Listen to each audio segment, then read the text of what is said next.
Today on Into the Ring, Out of the Box, we're taking a look at the Dutch Destroyer. It's Aleister Black from Mattel's Elite Series 73. It's somebody's about to knock on his door.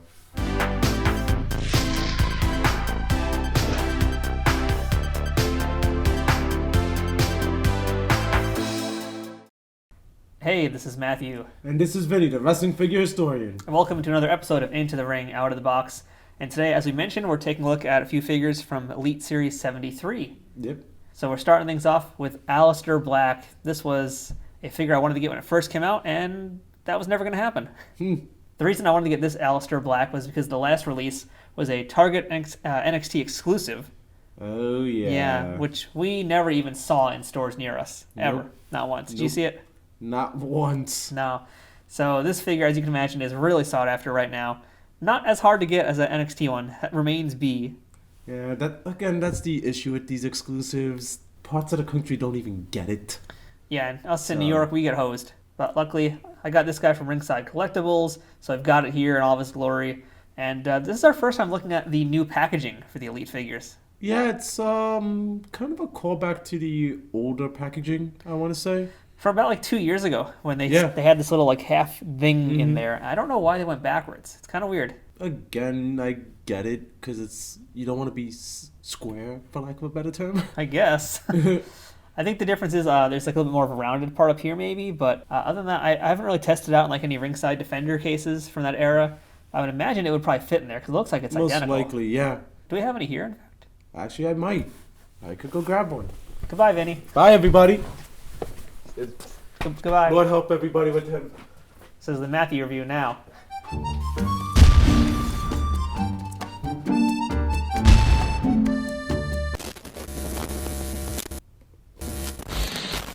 Well, I'm back, everybody, and I got this. My autographed Bret Hart. That was from his Hart Foundation days with Jim the Anvil Neidhart. Now, which series did this come from? I wonder if it says. It was a long time ago, I know that much, because you still got Del Rio on the back. So that should tell you how old this guy is here. It's at least 2 or 3 years, because we got this at like one of the big events. Yes. So, did we get the big event? Yes, we did. Yeah, we did. I think the first one we both went to. Yep, and got to meet Bret. So let's go ahead. Amazing experience, too. So this is the Ringside Figure Defender case from that era. I think it nope, does not. No, no, definitely not. No, it's taller. Definitely not, yeah. Nope. So let's put them side by side. In fact, we can kind of show off the differences here. You can see, so it's slightly different. Yes. Ever so slightly. So basically, this little bit here is bigger than this side here. I think that's a big difference. And is it that they're thicker? It might be thicker, actually. Yeah, Alistair's box is a little bit thicker also. So, yeah, go figure. So I guess they're going to have to make separate cases for these. Those who like to collect mint on card and like defenders for the cards. Prepare to buy a lot more. Yeah, because you're going to not be able to use any of the old ones. Nope. So this Alistair represents his appearance when he wrestled Johnny Gargano at NXT Takeover War Games. And it's pretty darn accurate so far, I gotta say. Just from the initial look, and as you can see in the package, we get a little bit of a look at what that outfit was, because this is him with his entrance gear. And on the side, you can see another photo from around that same time. But yeah, I mean, for the most part, it's actually pretty close on appearance-wise, but there is a notable change we'll get to once we take him out of the box. So we've already got Alistair into the ring. Why don't we now take him out of the box? Let's do it. And we're back, and we got Alistair out of the box now. And first thing I noticed with this guy, Vinny, correct me if I'm wrong, but does it look like he's in his entrance pose? Yes, and I think that's awesome. That is out of the box. Yeah, that is awesome. Yeah, like he's got one leg pushed forward, and I don't know if it's meant to be the way, but it's like, he's just go ahead and no, there he is. Like one leg looks positioned in a different spot than the other. He's not standing up straight. He's just like in this. This is literally out of the box. He came like this. Yeah, if it's by accident, which I probably think it is. Oh well, but if it's on purpose. Damn, they're geniuses at Mattel to figure this out. Yeah, I don't really know, but regardless of that, first thing we have to talk about, obviously, is this outfit. Oh, God. Yeah, I mean, so, wow. The amount of detail put on this is just like, holy crap. Like, yeah, I'm a little speechless with how good this looks. I honestly want to say something else, but I don't think I'm allowed to. Yeah. You want to start a chant?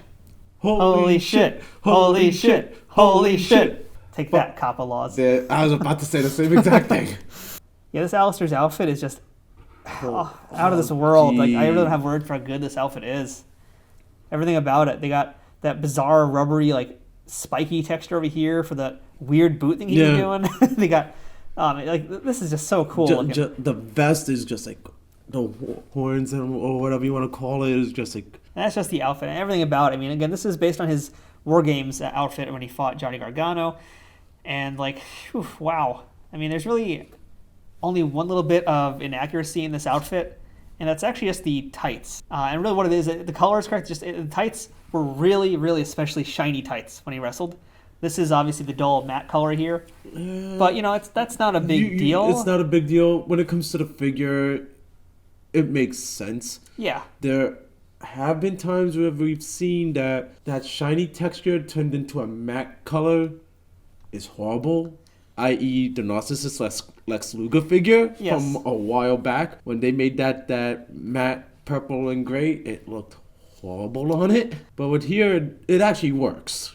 Yeah, like, it's not the biggest, obviously it's clearly not a big down point for me because I'm loving everything else about this guy so far. It's just one thing basically to note in terms of accuracy. If you're like a stickler for that kind of stuff, you take a point off for that. But take a point off, but who cares? Yeah, it shouldn't be what makes or breaks you buying this figure. Yeah. Another thing, right out of the box, look at the detail on these tattoos. Yeah, I think we got to take this vest off and get a better look. What do you think? I think it's time. So let's see if it's actually easy to get off, because that's one of my concerns. Because these when it comes to these rubber entrance gears, give it a whirl. I'll give it a whirl. They're always very tight out of the box immediately. That looks like it's going off not too bad. No, not at all. Well, again, because it's a vest and doesn't deal with sleeves. Sorry, I just saw his back, and OMG. Wow.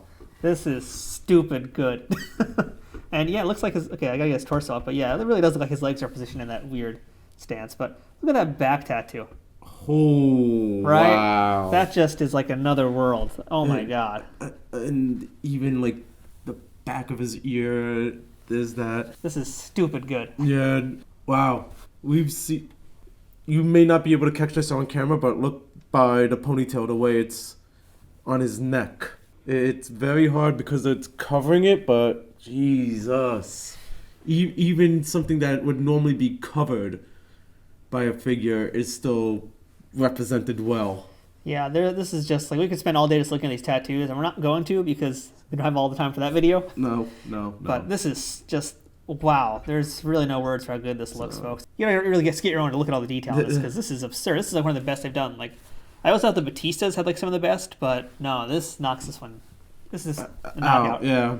This is where, you know what? They used their money well on this figure, Mattel. Yeah. Whatever budget they had, they dumped it into here, and it was worth it. Oh yeah, no, this is crazy good. It's not fair how good this is. Now I'm so curious. Did they have this in much detail with the NXT figure? Oh, I imagine they must have. So no wonder that figure was so sought after if that's the case. Yeah, we are lucky then to get this one. Yeah, oh, very much so. We gotta talk about that likeness also, because this is with the TrueFX technology. Likeness is also amazing with that too. Nothing to complain about with that. His face, everything. Oh wow, yeah. You could put a picture of Alistair Black in real life next to this figure. It will be 1-to-1. I'm probably gonna do that right now. Go right ahead. I will. Thank you very much. You're welcome very much. You're not welcome. Oh, shut up, you. I know you are, but what am I? Damn you! Damn! So in terms of accessories, though, we know that really all he has is his entrance jacket, because to be fair, it's pretty awesome, and that's fine. He's got a lot of unique parts and this crazy tattoo stuff. Mm-hmm. But he does come with a pair of hands. Which is what Mattel is doing, I think, with every Elite now. They're giving at least 2 hands. Yeah, and in the past we've kind of talked about how they've all been kind of generic and the same. Well, folks, this time around, you're not going to have a hard time knowing whose hands these are, because they are tatted up. Yeah, so that's actually a benefit. Yes. By having an Aleister Black. If you're a loose collector, you don't have to worry about putting the wrong hands on him. Hey, folks, it don't get much better than this right here. No, not at all. For spare hands, especially, like, wow. This could be a contender for Figure of the Year. Yeah. Yeah, there's only a few other figures right now off the top of my head that I've seen that might compare to it. And you might be looking at one in a little bit. Yes. So, but No spoilers yet. Elite 73 is absolutely like one of the strongest lines of the year, I feel like. Yeah. It's a great way to close out the year. Oh man, this I know we is... only have 3 of them right now. Considering the other ones, I might be tempted to get the other 3. Do it. I might. And another thing about the face is the lip piercing. He's got the lip piercing there, but it's kind of like a sliver of silver paint, and I don't really think it's sculpted in. I think it's just literally like a piece of silver. Yeah, there's nothing actual sculpted there. I don't think. Well, yeah, no, it is. Yeah, all right. Maybe it is. Yes. All right, so I take back what I said, and I'll even take back another thing. In the past, I've passed over a lot of bearded characters because I thought the beards were painted really poorly. I'll say this one is a really good-looking beard. Yes. It really looks thick and fluffy. And there's a lot that mispaint on it. Like there's a lot of blank spots. This one's got everything. It's got the whole 9 yards of the beard. And we know about beards. Yeah, yes we do. Oh, man. We got nothing really bad to say, really. No. This is one of those, like, they nailed it. Yeah. They nailed it. The only way this figure could have been better has nothing to do with the figure itself. It has to maybe do the packaging. Yeah. If they came up with a original packaging just for Aleister Black, done. You want a special black figure? That might be the only reason why I would get another Aleister Black at this point. I'd say the only thing I would want in a future Aleister Black figure is that entrance thing that pops up, like the coffin. Oh, that's it. Yeah. And without the entrance greats line now, we can't have that ever happen, most likely. So unless they do something special, somehow, I will never get that feature. We'll never get. You never know. They may bring that one back too. You never know. I hope they do something because that would be amazing to have some kind of way to have him actually like pop up and rise from the ground. But you don't even need the entrance greats line to do something like that. They could just come out with a complete entrance set if they want to. If WWE does push Aleister Black one day to the moon, you watch. They're gonna come out with a complete entrance set. I would buy that. With the candles and everything. I'm just like hypnotized with these tattoos, for real. All right, I think we gotta wrap this one up because there's really nothing else to say besides... There's nothing else. We could go on for just hours. Buy this figure. Just look even the details on his tights. You're gonna spend hours just looking at these tattoos. Like, this is amazing. Yeah, the tattoos, it's like... I can see why collectors want this so bad. There's so much detail and fine detail in the paint. Yeah, but I'm gonna... Just because we're here, I'm gonna... pop out the hands, or at least one of the hands, just a little bit dangerously. So yeah, because you get a pair of closed fists and a pair of open hands, so you can hold a chair or do whatever he wants. Just for fun, I'm just going to swap the hand out. But yeah, I mean, everything about this figure is perfect. Yeah. No complaints from us here, folks. You need to just go out and get this Aleister Black. Yeah, do whatever you can to find this one. And do it quick, because I don't think these are going to last too long. No. In fact, I'm pretty sure I'm keeping this one, because I bought it. Well, you want to fight me for it? Best 2 out of 3. Hey, you... Since when did weapons get into play? No Or fair. Not jacked. You kept it under the ring. So that's our look at Aleister Black from Mattel's WWE Elite Series 73. This is an amazing figure. Like we're saying, this could be like definitely one of the top 10 of the year, maybe top 5. Top 5, I would say. Maybe top 3, but this is a very, very strong figure of the year. We definitely have to definitely do a top 10 list. Year in, right? Yeah, because there's some good stuff. There's a lot of. This is the year of Ultimate Editions, and I would pit this against an Ultimate Edition figure. Yeah. It's that good. It might beat out Bret. It's that good that it could stand up against Bret, I think. Yeah. I don't know if it'd top Bret, but this is absolutely just one of the best period of 2019. We will find out. We have to really take a look at some of our figures. So on that note, I'm Matthew. And I'm Vinny, the wrestling figure historian. Thanks for watching this episode of Into the Ring Out of the Box. And hey, make sure to like, share, and subscribe to see everything else we do here on Nerd News Today. So we'll see you guys next time with some more wrestling figure reviews and anything else that we do here. And I'm just going to resume making sure my collection stays my collection. All right, fine. I'm not stealing from your house tonight. But I am giving you a ride home, so be careful. I'm going to hold on to these.